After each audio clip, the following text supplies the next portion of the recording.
I think that time frame will shrink to ultimately single-digit minutes. In fact, that's entirely possible right now. There's many CVE feeds out there. As soon as something goes live, you can have an agent on it, a liberated agent running on your own GPU, crafting attack code in single-digit minutes, and then going on Showdown, for example, finding a bunch of targets and just unleashing it in literally single-digit minutes. That's feasible right now. What do attack defenders do in a world like this, except for literally monitoring the same feeds in an automated fashion and crafting patches in real time, hoping to plug the holes, because if they don't, they're going to get owned potentially 4 minutes later. And I think we're approaching that kind of reality, if not there yet already. There's risk in that automation as well. I just want to point out that if you do have to do something like that, and you have your own good blue team bots reading CVEs, currently they're still susceptible to prompt injection. You can probably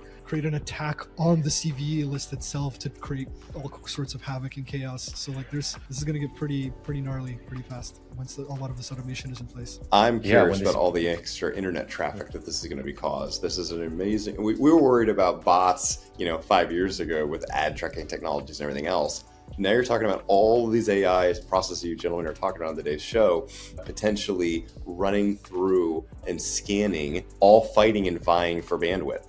We're going to start overwhelming servers at some point that aren't built for this type of traffic. But I digress. I don't think the bandwidth, I would say it's probably not the main issue yet. It's just the compute to run all of this. And to Alex's point, I'm really curious when we're going to see a fake CVE where the CVE is the exploit itself. Maybe. That is read by all these bots. And it's like, oh shit, that looks really serious. And the attack code, quote unquote, is just like a fancy prompt injection for the good guys to execute on their own safe hardware.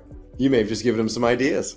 Well, it's just a version of the supply chain attack, right? Imagine you say, look, there's a CVE for OpenSSL, and if you've already compromised OpenSSL, you claim to have patched something in it where you actually introduced malware. They all rush to patch it to the latest version, which actually introduced malware. Yep. So there's all sorts of angles here.